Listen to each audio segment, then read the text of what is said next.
Bem-vindo a essa análise. Luiz, hoje a gente tem um material, olha, fascinante para explorar.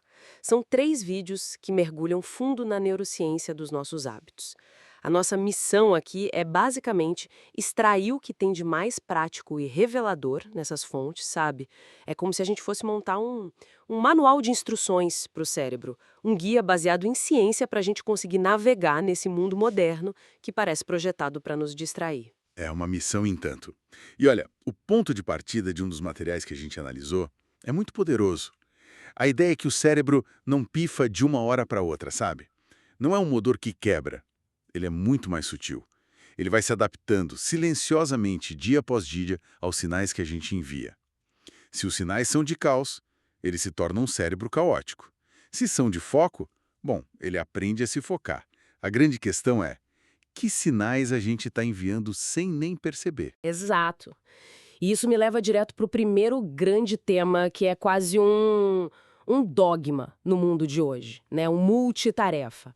A gente se orgulha de dizer, eu consigo fazer 1000 coisas ao mesmo tempo. É visto como uma virtude, um superpoder. Mas pelo que eu vi no material, a ciência tem uma opinião bem diferente disso, não tem? Completamente diferente. Na verdade, a ciência diz que, para tarefas que exigem um mínimo de cognição, o multitarefa é uma ficção. O que o cérebro faz, na realidade, é uma coisa chamada troca de contexto. Ele não está processando o e-mail e a planilha ao mesmo tempo. Ele está pulando de um para o outro, freneticamente. E cada pulo desses tem um custo. E que custo é esse? Porque a sensação que a gente tem é de estar sendo super produtivo. Eu mesma, no fim de um dia, pulando de reunião para mensagem e para relatório, eu me sinto exausta, sabe? Como se estivesse correndo uma maratona. Mas aí eu olho para trás e parece que não terminei nada de muito relevante. É essa a pegadinha. Exatamente essa pegadinha. O custo é energético. Imagina que para cada tarefa o cérebro precisa carregar um conjunto de regras, memórias, objetivos. Ao trocar, ele joga tudo fora e carrega um conjunto novo. Fazer isso centenas de vezes por dia é brutalmente ineficiente. A exaustão que se sente não é do trabalho em si, mas do esforço de ficar ligando e desligando o cérebro o tempo todo. Faz todo sentido. E um dos vídeos citava um estudo, acho que da Universidade de Stanford, que eu achei incrível. Eles descobriram que as pessoas que mais se identificavam como multitarefas crônicas eram, na verdade, as piores nisso. Tinham mais dificuldades de filtrar informação irrelevante, a memória de trabalho era mais fraca. É como se, ao tentar fazer tudo, a pessoa desaprendesse a fazer uma coisa bem feita. Exato, e o impacto vai além da performance. Isso é algo que os materiais deixam muito claro. Essa sobrecarga constante ativa o nosso sistema límbico, que é o centro emocional do cérebro. Ele interpreta essa confusão toda como uma ameaça, como estresse. O resultado? A gente não fica só menos produtivo, fica mais irritado, com o pavio mais curto. Um pouco. Então você está me dizendo que o meu hábito de responder e-mails enquanto eu estou numa chamada de vídeo pode ser a razão pela qual eu fico mais impaciente com todo mundo no fim do dia? Eu nunca tinha conectado a gestão de tarefas com o meu humor de forma tão direta. A conexão é total. E a estatística apresentada é chocante. Menos de 2% da população mundial tem a estrutura cerebral que permite um multitarefa eficiente. Para os outros 98% de nós, é uma receita para estresse crônico, aumento da pressão arterial e, a longo prazo, até um envelhecimento cerebral precoce. A gente está trocando saúde e qualidade por uma ilusão de eficiência. Entendi. Então, estamos sobrecarregados, estressados e menos eficientes. O cenário parece meio desolador. Isso me faz pensar no básico. Se o cérebro é esse hardware que a gente está usando mal, ele precisa de energia, de manutenção. A velha frase mente sã, corpo são parece ser o ponto de partida para consertar isso, certo? É a fundação de tudo. Os materiais são unânimes nisso. Não dá para falar de performance cognitiva sem falar de sono, movimento e alimentação. São pilares inegociáveis. O sono, por exemplo, que às vezes é tratado como um luxo, neurologicamente é uma função crítica, com 2 papéis principais. Um deles, pelo que me lembro, tem a ver com salvar o que a gente aprendeu, como se fosse um salvar arquivo do cérebro. Exatamente. É a consolidação da memória. Durante o dia, A gente aprende coisas que ficam numa memória temporária, volátil. É durante o sono profundo que essas informações são transferidas e gravadas na memória de longo prazo. Uma noite mal dormida pode apagar boa parte do aprendizado do dia. Mas o segundo papel é ainda mais fascinante. A tal da limpeza cerebral. A analogia que usaram de uma equipe de faxina noturna foi ótima. É perfeita. Durante o sono, nosso cérebro ativa o que se chama de sistema linfático. As células cerebrais encolhem um pouco, abrindo espaço para o líquido cefalorraquidiano fluir e lavar os resíduos metabólicos do dia. E entre esses resíduos estão os peptídeos beta-amiloides, que são proteínas ligadas a doenças como o Alzheimer. Então, dormir de 7 a 9 horas não é só para descansar. É um ato de manutenção preventiva para a saúde do cérebro. Essa conexão com o Alzheimer é assustadora. E me faz pensar em outro pilar que é fácil de negligenciar: o movimento. Eu passo o dia inteiro sentada. Além do impacto óbvio no corpo, o que exatamente um estilo de vida sedentário faz com a nossa cabeça? Ele também deixa algum tipo de lixo para trás? Não exatamente lixo, mas ele deixa de fornecer um adubo essencial. A atividade física, principalmente aeróbica, estimula a produção de uma proteína chamada BDNF, que é o fator neurotrófico derivado do cérebro. O BDNF é fundamental para a neurogênese, a criação de novos neurônios e para fortalecer as conexões que já existem. Ficar parado é literalmente deixar de fertilizar o cérebro. Com o tempo, áreas importantes para a memória, como o hipocampo, podem até diminuir de tamanho. Quer dizer que o exercício não é só para o corpo, ele fisicamente constrói um cérebro melhor. E a alimentação? O material falava muito sobre inflamação. Sim, a ideia é que o que você come pode criar um estado de inflamação de baixo grau no corpo todo, e essa inflamação chega ao cérebro. Aí ela afeta o humor, a clareza, a cognição. Alimentos ultraprocessados, ricos em açúcar, são pró-inflamatórios, enquanto uma dieta rica em ômega 3, de peixes, antioxidantes de frutas e vegetais é anti-inflamatória. A lógica é simples: um cérebro inflamado é um cérebro que não funciona bem. Ok, então a base é cuidar do corpo para cuidar da mente. Mas e o ambiente em que a gente coloca essa mente para funcionar? Um dos vídeos falava sobre vivermos num ruído constante. Sempre um fone de ouvido, uma TV ligada, uma notificação. Parece que o silêncio se tornou insuportável. Por que isso é um problema? O fascinante aqui é que o cérebro opera em dois modos principais, sabe? Um modo focado, quando a gente está prestando atenção em algo, e um modo difuso, que é ativado quando estamos em repouso. É nesse modo difuso que acontecem coisas mágicas: a consolidação de memórias, a conexão de ideias diferentes, o planejamento criativo, a autorreflexão. Ao preencher cada segundo livre com estímulos, nós simplesmente impedimos que esse modo seja ativado. O cérebro nunca tem a chance de organizar a própria casa. É fascinante, porque essa necessidade de silêncio parece o oposto exato da mentalidade multitarefa que a gente discutiu. Lá o cérebro está saltando entre estímulos e aqui você diz que ele precisa de zero.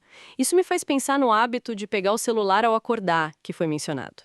É como se a gente estivesse treinando o cérebro para o caos desde o primeiro minuto do dia, né? É a programação perfeita para um dia improdutivo. Ao acordar, nossos níveis de dopamina estão na linha de base. Se a primeira coisa que fazemos é rolar um feed infinito, recebemos uma enxurrada de dopamina barata, pequenas doses de novidade sem esforço algum. Isso ajusta o termostato da dopamina para o resto do dia. O cérebro passa a esperar gratificação fácil e qualquer tarefa que exija foco e esforço real parece insuportavelmente difícil. É a clássica situação de ter um relatório importante para escrever, mas de repente sentir uma vontade incontrolável de organizar a gaveta de meias, certo? É o cérebro fugindo do esforço que ele não foi treinado para aguentar naquele dia. Exatamente. E isso se conecta ao outro problema: a sobrecarga de informação. Um dos materiais usou o termo ilusão de progresso, que eu achei perfeito. Consumir horas de vídeos, podcasts, artigos, nos faz sentir que estamos aprendendo. Mas se não há aplicação, se não tem ação, é só uma forma sofisticada de procrastinar. O cérebro fica saturado de informação que não vira conhecimento. Para filtrar isso, um dos vídeos sugeriu duas perguntas bem diretas antes de consumir qualquer coisa. Por que estou consumindo isso e o que eu vou fazer com essa informação? mudar de um consumo passivo para um consumo ativo. Mas e quando o ruído não é externo, e sim interno? Aquela conversa mental incessante, os pensamentos negativos. A gente tende a lutar contra eles. E a neurociência sugere que essa pior estratégia. Lutar contra um pensamento dá a ele mais energia e mais foco. A abordagem proposta é a da observação sem julgamento. Em vez de se fundir com o pensamento, tipo, eu sou um fracasso, você o observa como um evento mental passageiro. Ah, olá, pensamento de autocrítica, eu vejo você aí. Nomear o pensamento cria uma distância, sabe? Um espaço. Você não é o pensamento, você é quem observa o pensamento. Certo. Isso é uma mudança de perspectiva enorme. Então, já entendemos os inimigos: a ilusão do multitarefa, a negligência com o corpo e a sobrecarga de estímulos. A pergunta que fica é: o que a gente faz a respeito disso amanhã de manhã? Existe um antídoto prático para esse caos? Existe. E ele é mais simples do que parece. O antídoto direto para o multitarefa é a monotarefa, ou o que as fontes chamam de trabalho em blocos. A ideia é reservar blocos de tempo, 45, 60 minutos para uma única tarefa. Durante aquele bloco, o celular fica longe, as notificações ficam desligadas, foco total. Isso respeita o design do cérebro, permite entrar em estado de fluxo e a qualidade do trabalho aumenta exponencialmente. E entre os blocos, em vez de checar o e-mail, o que as fontes recomendam, é aí que entra aquela ideia que a nossa cultura odeia, o tal do ócio produtivo. Exatamente, o tédio. Olhar pela janela, dar uma caminhada sem fones de ouvido, não fazer nada. Esses momentos não são perda de tempo. São o tempo em que o cérebro trabalha em segundo plano, fazendo aquelas conexões criativas que falamos. É a faxina mental que permite que o próximo bloco de foco seja ainda mais eficaz. A gente precisa reaprender a ficar entediado. Isso me leva a outro mito que os materiais desconstroem, o da motivação. A gente fica esperando a vontade de fazer as coisas aparecer. Mas, neurologicamente, o jogo parece ser o contrário. O jogo é totalmente o contrário. A motivação não é a causa da ação, é o resultado. Nosso cérebro é uma máquina de reconhecimento de padrões. Ele libera dopamina, que a gente sente como motivação, quando percebe que estamos fazendo progresso. O ciclo correto é começar com uma ação minúscula, manter a consistência na ação, isso começa a construir uma nova identidade, tipo, eu sou uma pessoa que lê todos os dias. Aí o cérebro reconhece essa nova identidade e libera motivação para continuar o ciclo. A ação vem sempre primeiro. Então a chave é começar com algo tão ridiculamente fácil que seja impossível falhar. Em vez de vou ler um livro por semana, seria vou ler uma página por dia. Exatamente. É o poder dos micro-hábitos. E isso nos leva ao conceito mais fundamental de todos, a neuroplasticidade. A mudança duradoura no cérebro não vem de um grande evento. Ela vem da repetição consistente de pequenas ações. Cada vez que você escolhe fazer a tarefa focada em vez de checar o celular, você está fortalecendo um caminho neural. Cada vez que lê uma página, reforça a identidade de leitor. É um processo lento, gradual e incrivelmente poderoso. Ok, vamos juntar as peças. O que tiramos de tudo isso é que a busca pela produtividade com multitarefa é, na verdade, um tiro no pé. Nos deixa exaustos e irritados. E a saúde do nosso cérebro depende diretamente da qualidade do nosso sono, do que comemos e de quanto nos movemos. Isso. E que precisamos criar espaços de silêncio na nossa rotina para que o cérebro possa se organizar. E, claro, sermos mais intencionais com a informação que a gente consome. E, por fim, a grande lição. A mudança não acontece na base da força de vontade, mas sim construindo sistemas de micro-hábitos consistentes que, tijolo por tijolo, reconstrói nossos circuitos. É um roteiro muito claro, que nos devolve o controle. Não somos vítimas passivas do nosso cérebro. Somos os arquitetos ativos dele, todos os dias. Precisamente. E isso me deixa com o último pensamento para a reflexão do Luiz. Os materiais que a gente analisou nos dão um mapa, o que e o porquê.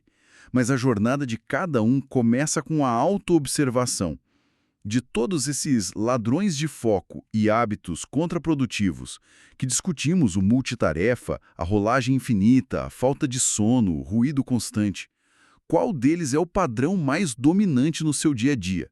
Identificar esse padrão específico, sem julgamento, é o primeiro e mais poderoso passo para começar a redesenhar o sistema e, de fato, assumir o controle da própria cognição.